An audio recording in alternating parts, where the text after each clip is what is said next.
한 해의 연말이 되면요, 그 해를 돌아보는 그러한 많은 사람들이 이야기를 하고 한 해를 회상을 합니다. 그래서 사람들이요, 이 특별히 사자성어를 한 해, 그 올해의 사자성어가 뭘까 이렇게 많이 조사하는 것을 살펴볼 수 있습니다.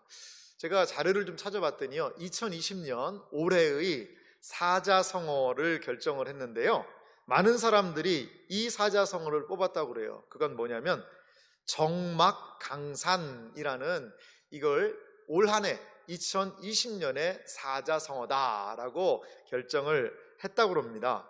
이 정막강산이라는 이 뜻은 뭐냐면요, 앞일을 내다볼 수 없게 답답한 지경이다.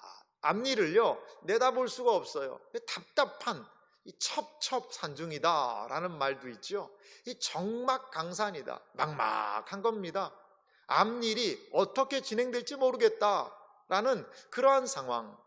이 사자성어가 올 2020년의 사자성어라는 거죠. 이거는요, 알바몬이라는 사이트하고 잡코리아에서 성인 남녀 6,715명을 대상으로 해서 올해의 사자성어가 뭔지 물어봤고요. 1등이 좀 전에 살펴봤던 정막강산이었고요. 2등까지 말씀드릴게요. 그건요, 극세척도라고, 어려움에도 불구하고 이를 극복하고 새 길을 개척한다라는 극세척도라는 그 사자성어가 2위를 차지했다고 합니다. 그렇죠. 올 2020년을 좀 되돌아보면 우리에게 앞길을 알 수 없는 적막함, 막막함, 답답함이 있었습니다. 코로나19로 올 한 해를 시작을 했습니다. 그리고 올해는요, 사회적인 이슈들이 정말 많았던 것 같아요. 많은 사람들을 깜짝 놀라게 했던 N번방 사건이라는 이 성착취 영상물들을 올리는 그런 사람들이 줄줄이 잡혀가는 그런 광경을 보면서, 야, 어떻게 참 저런 일을 할 수가 있는가라는 전 국민을 깜짝 놀라게 했고요. 올 여름 어땠죠? 폭우가요, 이 비가 이렇게 많이 하늘이 뚫렸나 싶을 정도로 폭우가 막 내려서요, 이 소들이 이 지붕에 올라가 가지고, 물이 많이 있어 가지고 그 지붕에 올라가 있는 소를 보는 이런 해괴한 일들도 있었고요. 정말 올 여름은 이 폭우로 인한 그러한 피해가 컸던 것 같아요. 그리고 정치적인 부분에서의 분열, 다툼. 올 한 해는요, 우리 앞에 답답함이 가득한 시대, 정막강산의 그러한 해였구나라고 생각하게 됩니다. 그러면요, 이 올해를 마무리하면서 우리는 과연 이 정막강산과 같은 이 상황에서 무엇을 기대할 수 있을까요? 앞일을 결코 내다볼 수 없는 답답한 현실 속에서 우리 그리스도인들은 무엇을 붙잡고 기도해야 하는 것일까요? 오늘 성경 본문의 말씀은요, 예레미야 애가라는 성경의 이야기입니다. 여러분, 이 예레미야 애가는요 매우 생소합니다. 많은 분들이 예레미야까지는 알지만 예레미야 뒤에 애가가 붙어 있는 것은 잘 모르세요. 그리고 애가가 뭔 내용인지, 뭐를 얘기하는지, 예레미야의 부록편인가, 이 정도로 생각을 하고 계십니다. 이 애가라는 말 자체는요 뭐냐면 슬픈 노래라는 뜻이 있어요. 그런데 예레미야 애가의 히브리어 이름도 뭐냐면 에카라는 거예요. 우리나라 말은 애가라고 부르는데 히브리 말은 에카라는 것은 애가라는 뜻이 아니라, 어떻게 우리에게 이런 일이, 에카라고 부른다고 그럽니다. 이렇게 우리말과도 좀 비슷한데요, 이 예레미야 애가는 남왕국 유대가 주전 587년에 67년에 망하게 되었는데, 그 망하는 광경을 직접 목격한 예레미야 선지자가 그 애끓는 심령을 가지고 이들의 멸망의 상황을 지금 하나님 앞에 내려놓고 기도하고 있는 그러한 내용이 바로 애가입니다. 애가는요 총 5편의 시가 있어요. 한 장이 시 하나다라고 생각하면 좋습니다. 개인적인 절망, 공동체적인 절망이 너무나도 컸습니다. 그런데 점점 그 큰 절망 속에서도 하나님을 향하여 소망을 발견한 시가 바로 애가라는, 이 예레미야 애가라는 것이지요. 그렇다면요, 이 본문이 이야기하고 있는 고난은 어떤 거고, 그리고 거기에서 이 시인은 어떠한 소망을 발견했는지를 오늘 본문 말씀을 통하여 우리 함께 살펴보기 원합니다. 먼저 오늘 우리가 읽은 이 짧은 구절 안에서도요, 고난은 존재한다는 겁니다.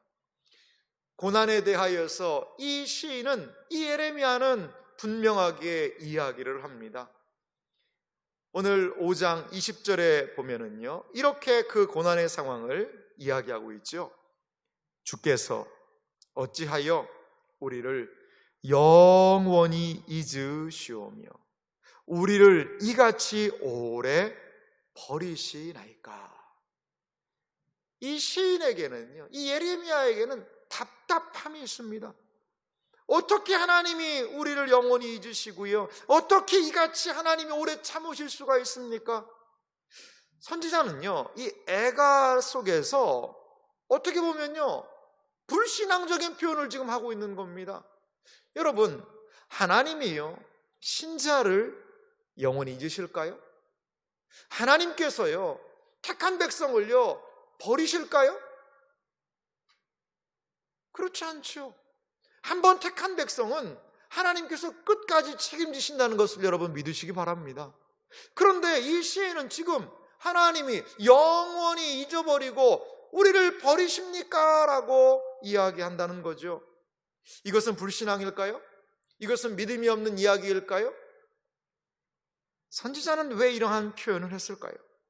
선지자가 이 느끼는 절망감은 바로 무엇이었느냐?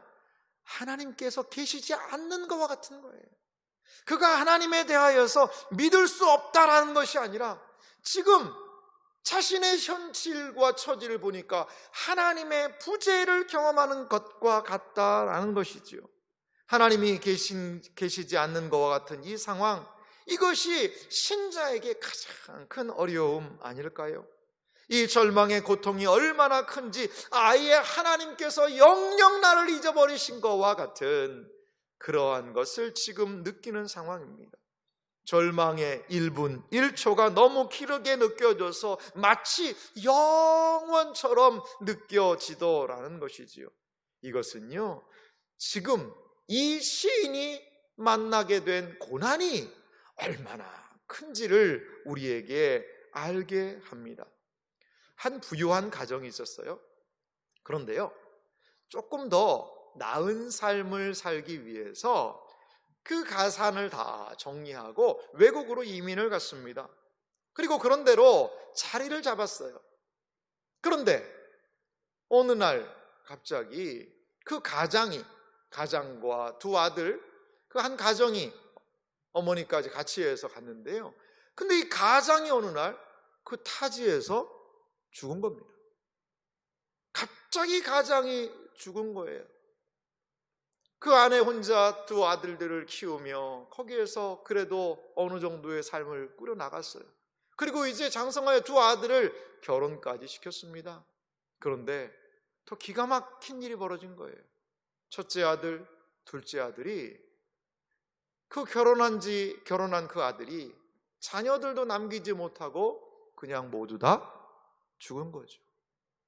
그래서 남편을 잃은 새 여인이 덩그러니 그 타국만리에 남아있게 되었다는 거죠. 이것은 바로 구약 룻기에 나오는 나오미의 이야기입니다. 나오미는요, 이제 룻과 함께 자신의 며느리와 함께 자신이 살던 다시 이스라엘로 베들레헴으로 돌아오게 됩니다. 그리고 자신 나오미를 알아본 그 베들레헴 사람들에게 이렇게 말합니다. 룻기 1장 20절에서 21절인데요. 나오미가 그들에게 이르되 나를 나오미라 부르지 말고 나를 마라라 부르라. 이는 전능자가 나를 심히 괴롭게 하셨음이니라. 내가 풍족하게 나갔더니 여호와께서 내게 비어 돌아오게 하셨느니라. 여호와께서 나를 징벌하셨고 전능자가 나를 괴롭게 하셨거늘 너희가 어찌 나를 나옴이라 부르느냐 하니라. 참 안타까운 상황 아닙니까? 여기에서요, 나오미는 어떤 이름의 의미가 있냐면 기쁨이란 뜻입니다. 희락이란 그런 뜻이에요. 그런데 나를 말하라 부르라, 말하는 괴롭다, 쓰다라는 거예요. 다른 많은 사람들이 이렇게 이야기할 수 있고, 나오미 기쁨아 너 어떻게 된 거니? 네가 왜 이런 일을 당했니? 라고 하니까 나를 아예 기쁨이라고 나오미라고 부르지 마라. 나는 지금 내 인생이 괴롭다, 쓰다, 나는 말하다. 이러한 상황을 경험하고 있는 것이 바로 본문에 하나님의 부재의 상황을 만난 예레미야 선지자의 상황이었다는 거죠. 그들에게 나오미 희락은 다 산산이 없어졌고요, 마라 쓰디쓴 고통만이 그들에게 남아있게 되었다는 것이죠. 그래서요, 오늘 마지막 절인 22절에도요 다시 이러한 자신의 상황을 고백합니다. 예레미야 애가 5장 22절입니다. 주께서 우리를 아주 버리셨사오며 우리에게 진노하심이 참으로 크시니이다. 이 시인은요, 하나님께서 나를 아주 버리셔버렸고 하나님의 진노하심이 너무 큰 것이 아닌가라는 자신의 절망을 이렇게 이야기를 해요. 그런데 많은 사람들은요, 이 본문을 우리 성경 각주에도 표현했지만 이것을요 이렇게도 해석할 수 있다라고 이야기합니다. 원문의 다른 의미인데요, 그건 뭐냐면 이렇게 해석할 수 있다는 거예요. 주께서 우리를 아주 버리셨나이까? 우리에게 심히 진노하셨나이까? 라고 자신의 상황을 하나님께, 이 실존을 하나님께 올려드리는 것으로도 이 22절이 해석될 수 있다라고 봐요. 근데 이렇게 해석하는 것이 본문의 의미를 더 살리는 것 같긴 합니다. 그러니까요, 이 나오미를 생각해 보시기 바랍니다. 남편 잃었고요, 두 아들 잃어버렸고요, 그 외국 가서 그래도 좀 잘 살겠다고 갔는데, 그런데 그 모든 것들을 잃어버리고 고향으로 다시 돌아왔을 때 너 나오미 아니니? 라고 물어보는 그 나오미의 마음은 어떨까요? 쓰디쓴 고통, 마라 쓰다,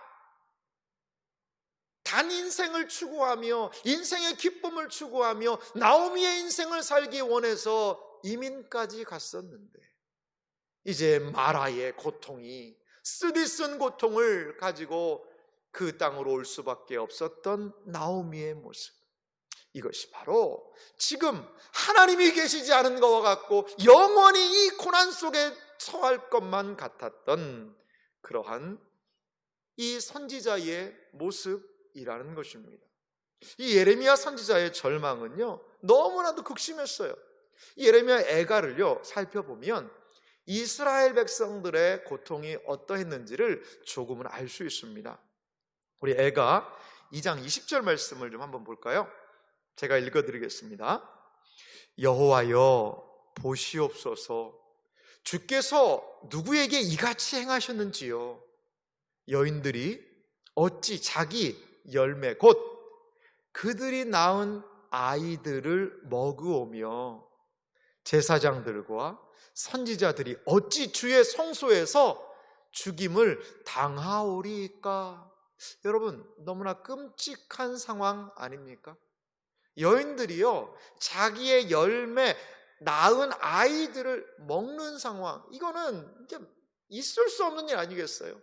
이 예루살렘 성이 고립을 당하니까요 뭐가 떨어져요? 식량이 떨어지는 거예요. 그러니까 여기에서 아이들을 잡아 먹었다는 그런 기사까지 등장을 합니다. 얼마나 비참한 상황입니까? 또한 누가요? 여기 보니까요 그 제사장들과 선지자들이 주의 성소에서 죽임을 당한 거예요. 하나님께 예배하고 하나님의 말씀을 알려주던 그런 사람들이 거기 하나님의 말씀을 전한 그 자리에서, 성소에서 죽임을 당하고 있는 이 상황. 애가 4장 4절은 또 말합니다. 젖먹이가 목말라서 혀가 입천장에 붙으며 어린 아이들이 떡을 구하나 떼어줄 사람이 없도다. 부모가 다 죽었어요? 없어요? 어린아이가 고아가 되어서 무엇인가 좀 먹고 싶어서 다니는데도 그 떡을 줄 사람이 없는 비참한 상황. 젖먹이가 목을 말라서 무엇인가 젖이라도 먹고 싶은데 혓바닥이 입천장에 붙어버리는 것과 같은 그러한 고난의 상황을 예레미야 선지자는 자신의 눈으로 똑똑히 바라보았다는 것이지요. 이 비참한 상황에서 선지자가 할 일이 무엇일까요? 이러한 어려운 상황에서, 이 위기의 상황에 선지자가 할 수 있는 것은 아무것도 없었어요. 그래서 애가 1장 16절은 이렇게 말합니다. 이로 말미암아 내가 우니 내 눈에 눈물이 물같이 흘러내리며 나를 위로하여 내 생명을 회복시켜 줄 자가 멀리 떠났음이로다. 원수들이 이김에 내 자녀들이 외롭도다. 눈물의 선지자 예레미야가 할 수 있는 것은 우는 것밖에 없었어요. 그 현실 앞에서 줄줄줄줄 눈물을 흘리며 하나님 앞에 이 허탈한 상황을 아뢰는 것밖에 없었더라는 것이지요. 고난당한 신자들이 할 수 있는 것이 무엇일까요? 너무나도 어려우면요, 어려운 사람을 보면 우리는 이렇게 얘기해요. 기도해. 기도하면 하나님이 도와주시지. 그거는요, 고난을 좀 덜 당해본 사람이 하는 얘기예요. 이 고난이 심하면요, 기도가 안 나와요. 기도가 안 나와요. 여러분, 그럴 때는요, 억지로 기도하려고 안 하셔도 돼요. 막 기도가 안 되는데 너무나도 기가 막혀가지고 이 기도가 안 나오는데 뭔가를 막 짜내서 기도하려고 그렇게 안 하셔도 돼요. 고난이 힘들고 어려우면요, 그냥 하나님 앞에 가세요. 그리고 할 말 없으면 그 앞에서라도 할 말 없으면 우두커니라도 앉아 계세요. 하나님 아버지의 이름을 부르기도 하시고요. 아버지, 이게 어떻게 된 상황입니까? 그리고 할 수 있는 건 뭐겠어요? 우는 것밖에 없죠. 하나님, 나의 이 상황을 주여 돌아보아 주옵소서. 그것이 바로 이 선지자의 하나님 앞에서의 일이었다는 것이죠.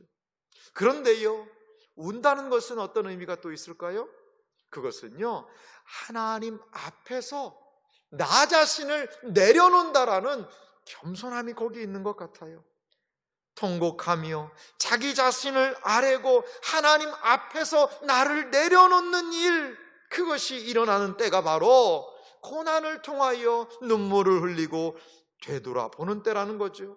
고난은요, 우리에게 깨달음을 줍니다. 고난을 통해서 하나님의 선명하신 뜻을 알 수 있게 하더라는 것이지요. 고난당한 것이 내게 유익이라 이로 말미암아 주의 율례들을 배우게 되었나이다. 그렇습니다. 코로나19의 고난은 우리에게 많은 질문들을 던지고 있습니다. 지금 나의 행동, 그 공동체의 행동, 이것이 진짜로 이게 절박한 거냐라는 것들을 계속 묻고 있는 것 같아요. 무엇이 중요한 것이냐? 뭐가 정말 중요한 것이냐? 무엇이 정말로 가치 있고 의미 있는 것이냐를 끊임없이 이 코로나19는 우리에게 묻고 있는 것 같아요. 이제 그 물음에 우리는 그 질문에 대해서 인식할 뿐더러 또한 온전하게 반응해야 될 것 같아요. 무엇이 과연 의미 있는지를 깨달아 알게 되었다면 붙잡아야지요. 여러분, 코로나19가요, 우리에게 개인 경건이 얼마나 중요한지를 일깨워주고 있지 않습니까? 여러분, 예배할 수 없는 상황에서, 교회에 나와서 기도할 수 없는 상황에서 어떻게 해야 되겠습니까? 나의 믿음을 지키는 것은요, 개인 경건이에요. 가고 싶어도 예배할 수 없는 상황에서요, 그래도 큐티라도 부여잡고 하나님의 말씀이라도 읽고, 그래도 이 하나님의 말씀을 좀 생각하고, 그리고 잠자기 전에라도 일어나서라도 개인적으로 기도하지도 않는다면요, 어떻게 우리의 신앙을 지킬 수 있을까요? 고난이 있습니다. 하지만 그 고난은 우리에게 하나님의 분명하신 뜻을 일깨워주는 그러한 역할도 한다는 것을 우리는 알 수 있습니다. 그래서 C.S. 루이스라는 하나님의 사람은 고난에 대해서 이렇게 얘기했어요. 고난은 하나님의 메가폰이다. 하나님께서 평상시에는요 세미한 음성으로 얘기하신다는 거예요. 하지만 하나님께서는 이 고난이라는 걸 통하여 분명한 하나님의 뜻을 더욱더 이야기해 주신다는 것이지요. 마치 메가폰을 들고 큰 외침을 이야기하듯이 고난은 하나님으로부터 멀어진 사람, 하나님의 뜻을 알지 못하는 사람에게 분명한 하나님의 뜻을 알게 하는 하나님의 또한 돌이킴의 통로가 된다는 것입니다. 자, 이제 이 고난을 통하여서 이 시인은요 하나의 또한 단계로 나아가게 되는데 그것은 돌이킴이에요. 돌이킴에 대하여 주께로 돌아가겠사오니 라고 이야기를 합니다. 예레미야애가 5장 21절 상반절을요 제가 한번 읽어보겠습니다. 여호와여 우리를 주께로 돌이키소서.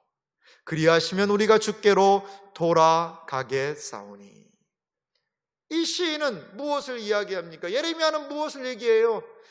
우리를 주께로 돌이키십시오. 그리하면 우리가 주께로 돌아가겠습니다 라고 이야기를 합니다. 여기에 이 돌이키다라는 단어가요 2번 등장을 합니다. 구약 성경에 이 돌이키다라는 단어가 좀 많이 등장하는데요, 이 슈브라는 그 히브리어 단어입니다. 슈브는 뭐냐면 이 가던 길을 멈추고요 다시 돌아간다라는 의미가 있어요. 막 이 길로 가다가 멈추어서 다시 원래 자리로 돌아간다라는 그러한 의미가 있습니다. 이것은요 언약 공동체가 악을 행하던 것에서 돌이켜 회개하고 하나님께서 기뻐하시는 삶을 살게 되는 것, 이것이 바로 돌이킴, 슈브라는 것입니다. 그렇습니다. 언약 공동체 하나님의 말씀을 부여잡고 기뻐하며 그 말씀 붙잡고 살아야 되는 공동체인데 이방신들을 섬깁니다. 세상의 쾌락을 즐깁니다. 하나님으로부터 멀리 떠나버린 것이지요. 그런데 이제 그 자리에서 어떻게 해요? 돌이켜야 한다는 겁니다.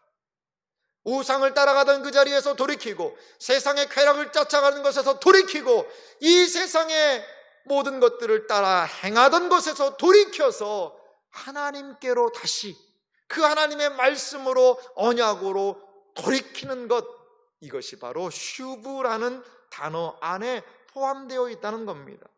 신자가요 하나님의 은혜를 경험하는 길이 무엇일까요? 돌이켜야 하는 것입니다. 돌이키면 삽니다.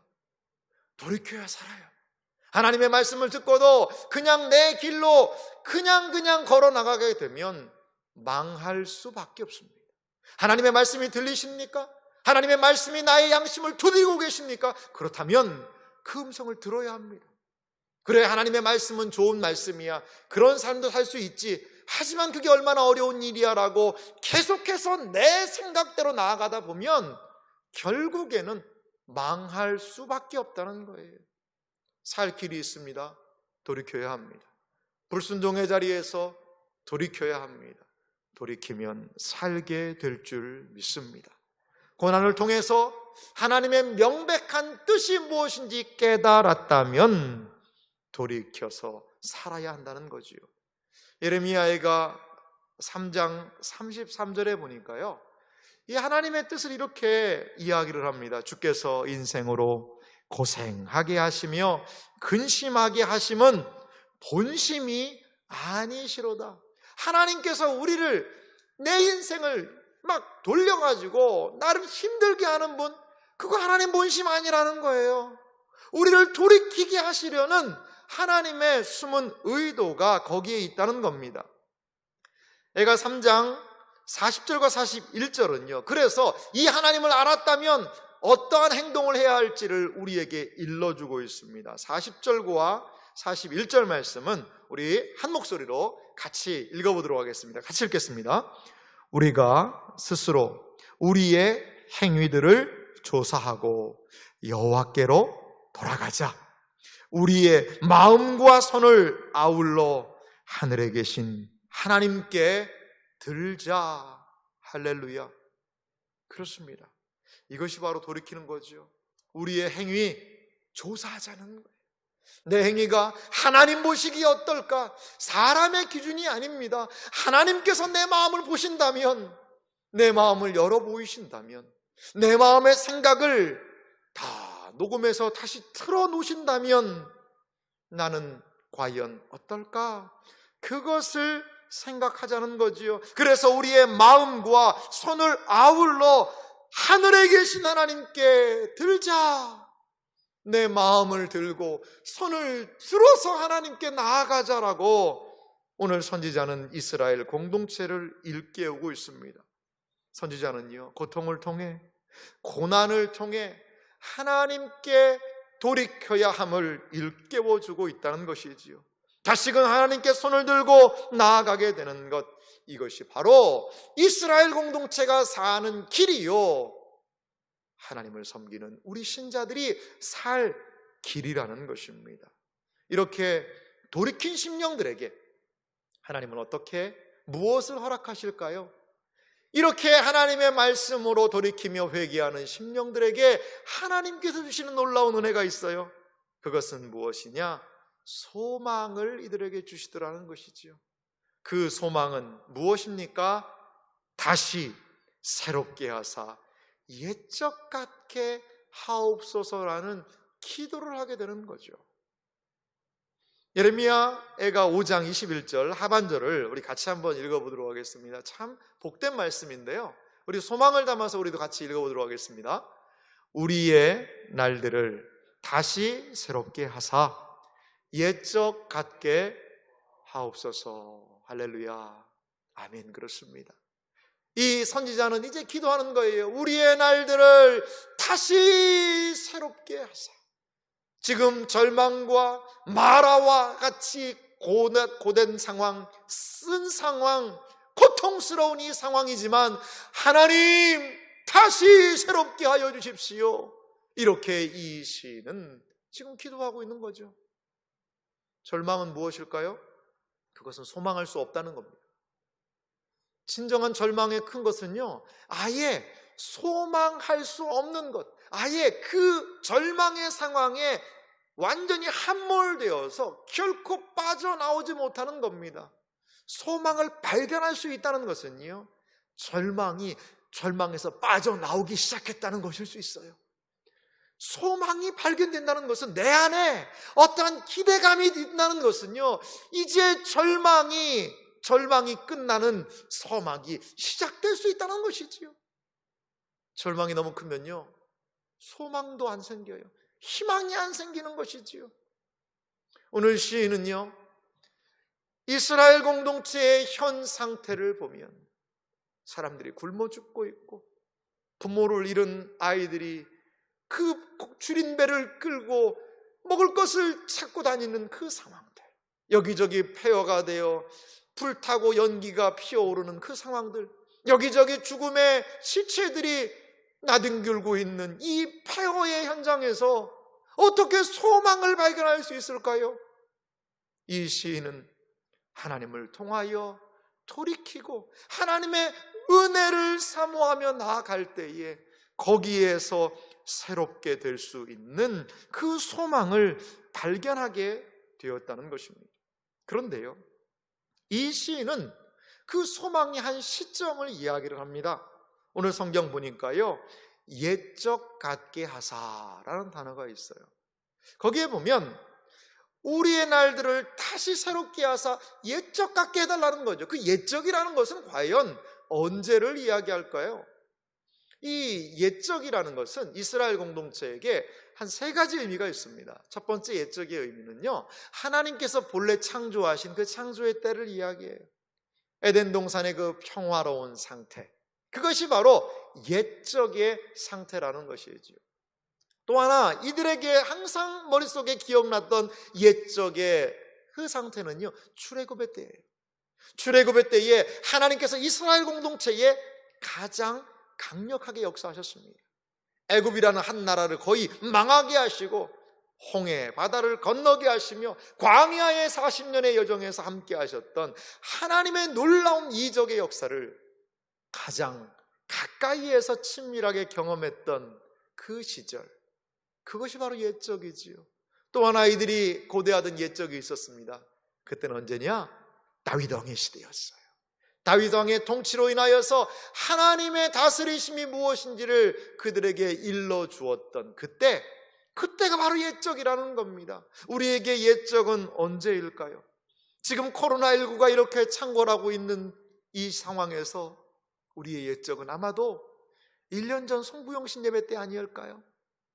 1년 전 우리 송구영신 예배를 드리면서 얼마나 하나님의 말씀을 듣고 간절히 기도했습니까? 저도 그 송구영신 예배 말씀 나누고 기도하던 때가 지금도 생각나요. 정말 간절함을 가지고 하나님 안에서 이 공동체에 은혜를 베풀어 달라고 간절하게 기도하고 이 예배당을 가득 메운 수많은 성도님들과 함께 하나님의 이름을 찬양하고 기도하며 예배하던 그때 옛적이지요. 하나님께서 회복하셔야 되는 그때, 회복해 주시기를 소망하는 그때가 바로 옛적이라는 것입니다. 지금 코로나19의 상황이 우리의 절망과 마라와 같은 상황이라면 그 이전의 상황은 옛적과도 같은 새롭게 하사 회복시켜야 되시는 회복해 주세요라는 그때가 그 시간들은 아닐까요?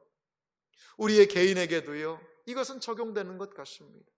사랑하는 성도 여러분, 지금 나오미와 같은 그러한 마라의 때를 걷고 계십니까? 이 선지자가 경험한 것과 같은 폐허와 절망 위에서 신음하고 계시지 않습니까? 부디 바라기는 하나님께서 새롭게 하사 옛적 같게 하시는 놀라운 은혜가 여러분들의 생애와 삶 가운데 있으시기를 간절히 소망합니다. 부디 2021년에는 하나님께서 우리를 새롭게 하사, 우리의 날들을 새롭게 하사 우리의 옛적 같게 하시는 하나님의 놀라운 회복의 역사를 경험하시는 2021년 새해가 되시기를 간절히 소망합니다. 하나님 안에 우리의 새로움이 있습니다.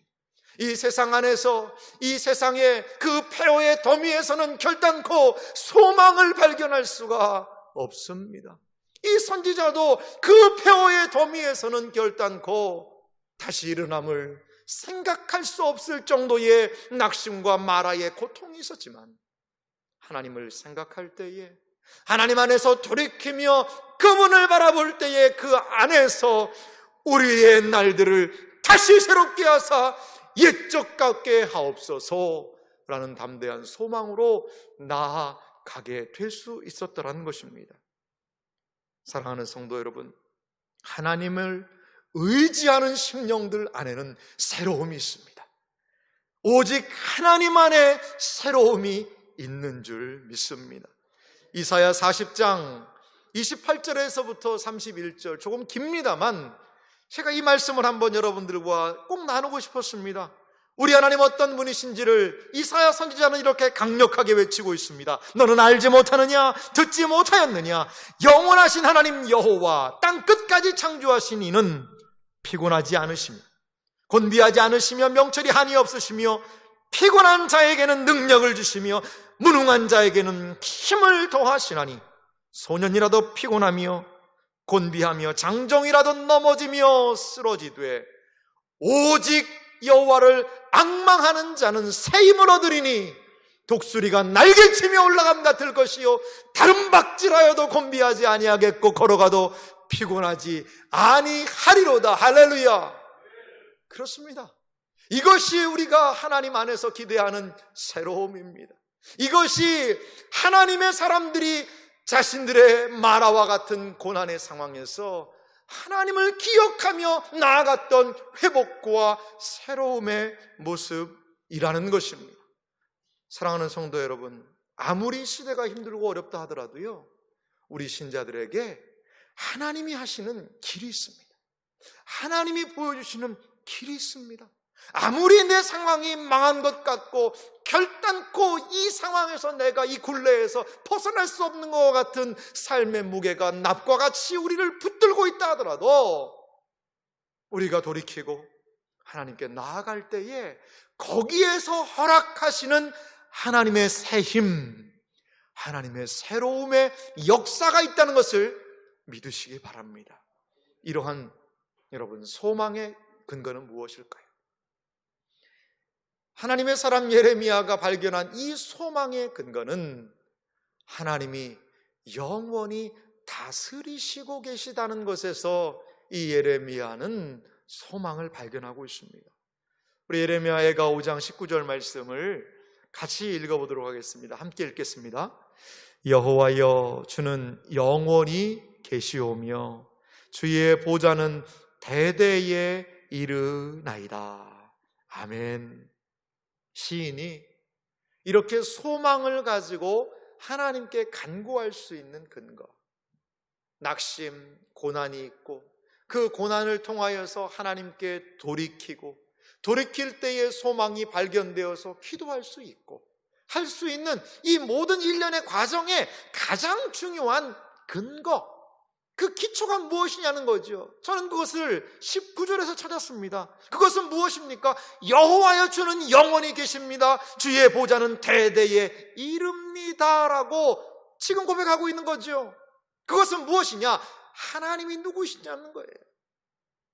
고난의 때에, 낙심의 때에, 돌이킬 때에 우리가 기억할 것은 하나님은 누구시냐, 나는 하나님과 어떠한 관계에 놓여 있느냐를 알라는 것입니다. 여기 보십시오. 말씀을 보십시오. 주의 보좌, 하나님의 통치를 상징합니다. 하나님의 권세를 상징하는 것이지요. 그 보좌는 대대에 이르나이다. 오고 오는 세대에 이르나이다라는 뜻입니다. 지금 절망의 상황에서도 하나님의 보좌는 여전히 계시다는 것이지요. 여호와는 영원히 계신 하나님이시라는 것이지요. 지금 비록 하나님이 침묵하시는 것 같지만, 지금 아무런 말씀을 안 하시는 것 같지만, 지금 하나님이 부재하시는 것 같지만, 주의 보좌는, 주의 통치는 대대에 이르나이다. 이것을 이 시인은 기억하면서 기도한다는 거죠. 그렇습니다.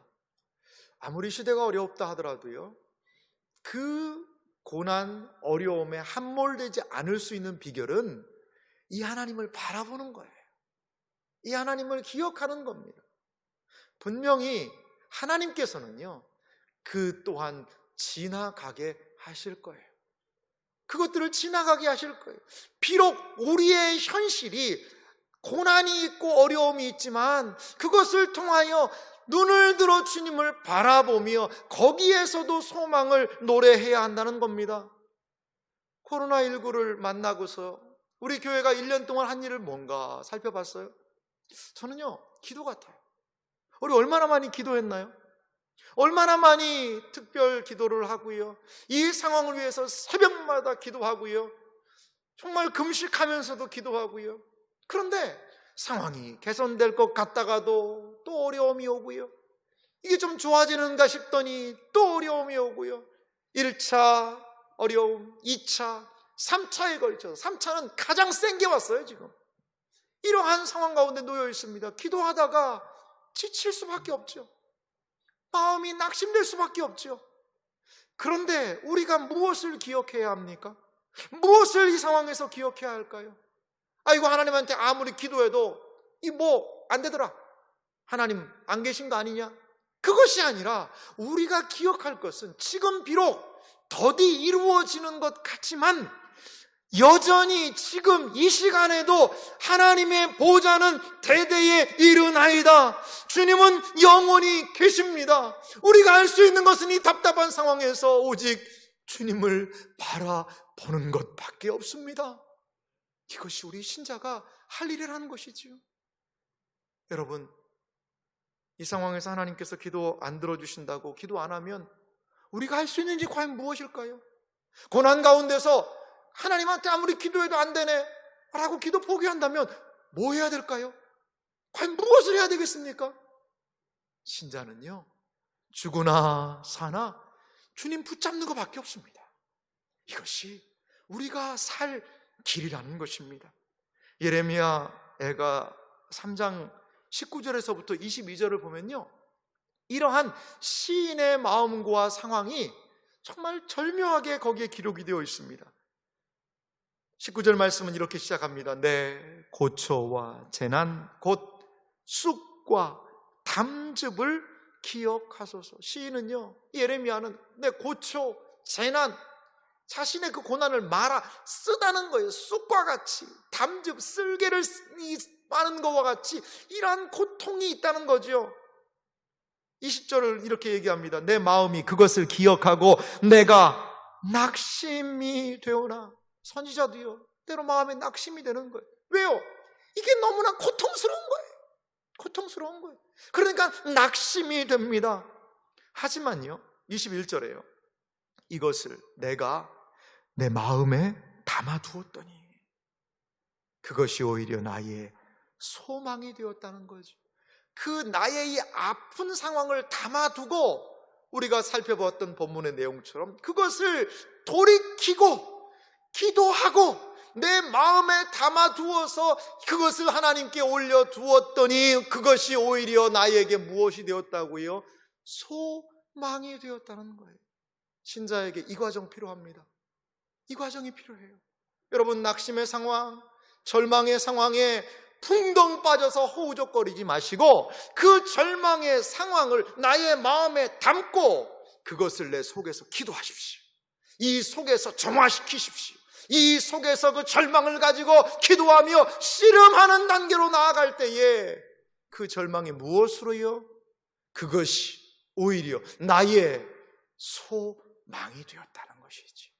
나의 이 절망의 상황이 언제까지? 소망될 때까지 기도하는 겁니다. 이것이 신자가 고난을 만났을 때에 그 고난을 이겨내는 과정이라는 겁니다. 마치 야곱이 야복 강가에서 천사와 씨름하듯이 환도뼈가 위골되는 한이 있더라도 나는 놓을 수 없습니다라는 그 절박함을 가지고 그 마음의 절박함으로 그 고난을 부여잡고 씨름하며 기도하며 나아갈, 무엇 될 때까지? 소망될 때까지. 그렇게 기도한 이후에 예레미야가 3장 22절은요 이렇게 하나님에 대하여 고백합니다. 우리 이 말씀은 한 목소리로 같이 읽겠습니다. 여호와의 인자와 긍휼이 무궁하심으로 우리가 진멸되지 아니함이니이다. 아멘. 아무리 고난이 있다 하더라도 이 고난 때문에 우리가 완전히 망하지 않는다는 것을 그 시인은 그 속에서의 분투를 통하여 알게 된 것이죠. 여호와의 인자, 사랑, 헤세드, 그분의 긍휼은 끊어지지 않았다라는 것이지요.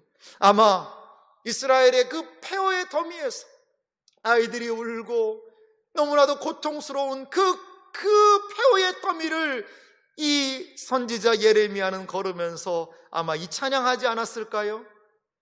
주의 인자는 끝이 없고 그의 자비는 무궁하며 아침마다 새롭고 늘 새로우니 주의 성실이 금이라 신실하신 주님. 그렇습니다. 이 고백은요 절망을 지나는 성도들의 하나님에 대한 확신의 찬양이에요.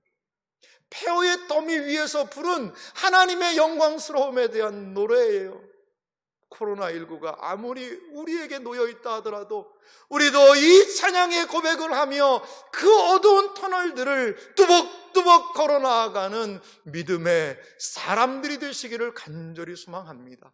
그래서 시대와 상황과 개인적인 고난과 어려움들이 켜켜이 쌓여 우리의 어깨를 짓누르고 어둠의 골짜기로 우리를 구렁텅이로 밀어넣는다 하더라도 그 자리에서 벌떡 일어나 이 하나님을 노래하며 이 하나님께 소망을 두며 그 모든 어려움을 온전히 하나님의 은혜로 감당하는 것이 우리의 일생 가운데 있기를 간절히 소망합니다.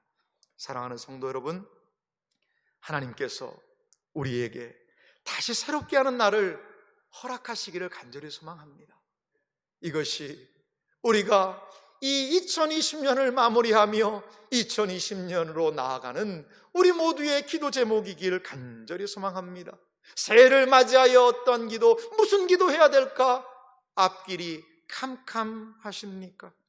앞이 보이지 않는 그러한 여러 가지 어려운 상황, 정막강산과 같은 그러한 어려움이 우리에게 있습니까? 그렇다면 오늘 이 예레미야 선지자가 고백했던 이 말씀을 기억하며 다시 새롭게 하시는 그 하나님, 다시 우리에게 소망을 주시는 그 하나님께 믿음을 가지고 나아가시기를 간절히 소망합니다. 답답한 현실, 앞을 내다볼 수 없는 그 상황에서도 오직 하나님께서 우리의 소망이심을 부여잡고 그분을 의지하며 나아가는 복된 생애가 되시기를 주님의 이름으로